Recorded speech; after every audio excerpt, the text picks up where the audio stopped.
Why are so many movies basically the same? What do Star Wars and Harry Potter have in common? In addition to having their own theme parks, quite a lot. Both feature orphaned protagonists who discover they have special powers and eventually go on to save the world.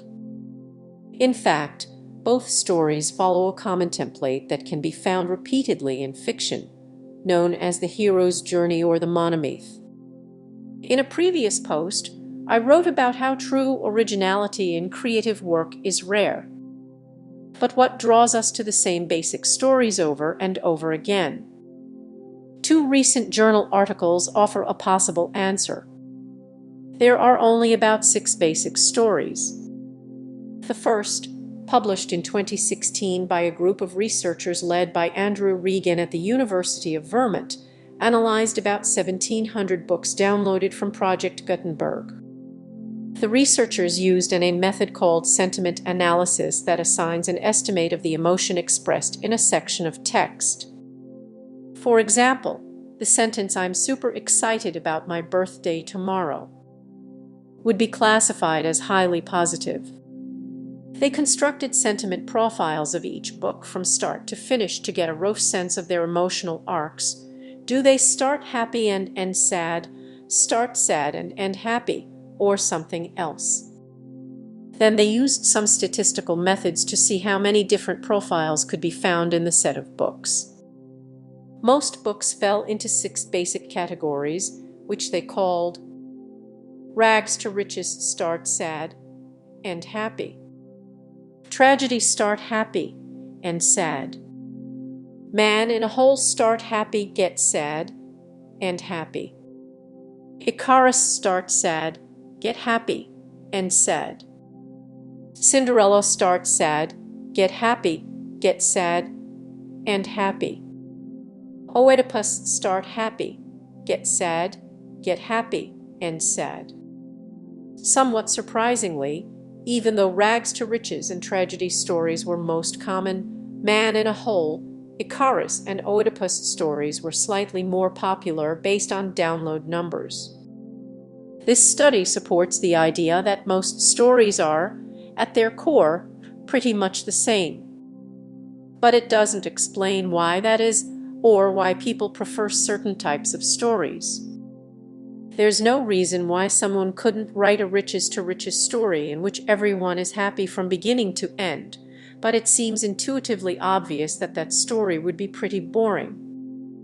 A new theory argues we were born to like certain stories. An article published this month by anthropologist Manvar Singh argues that what makes stories like Star Wars and Harry Potter so appealing is what Singh calls their sympathetic plots.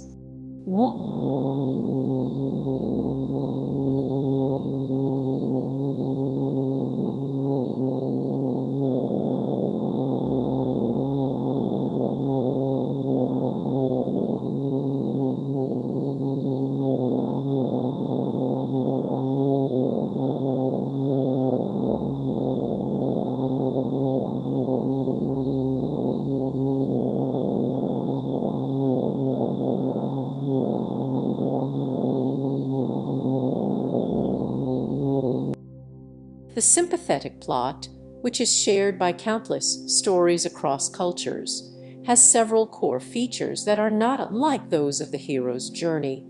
A hero has a justifiable goal, faces an obstacle, overcomes it, and earns a reward for themselves or for others. Singh argues that the reason sympathetic plots are so appealing is that they hijack evolutionarily developed mechanisms for social learning. One of the most valuable skills humans have that distinguishes us from other animals is the ability to learn from others, rather than having to figure out how to fix a running toilet on your own. You can watch a couple of other people do it on YouTube and you are pretty much up to speed. As a result, Singh argues, we are fascinated when we see people encounter obstacles, and we feel some pleasure when we learn how they overcame them. Of course, learning how Luke Skywalker destroyed the Death Star is completely useless knowledge for us, but this social learning mechanism is so deeply ingrained, watching him do it produces the same pleasure response.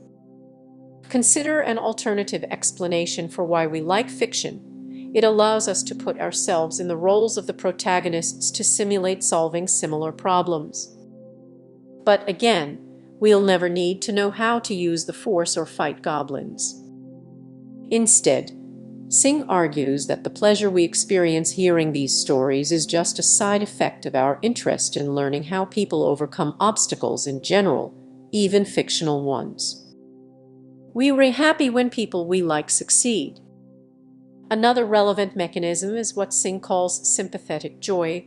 We feel happy when others succeed. Some researchers believe that sympathetic joy evolved to help motivate cooperation. If helping others succeed will make you feel good, this ought to motivate you to help people and vice versa. These two mechanisms can help explain why Riches to Riches story would be so boring, no obstacles to overcome, no success to be had. In other words, it would fail to activate either mechanism. What about tragic endings?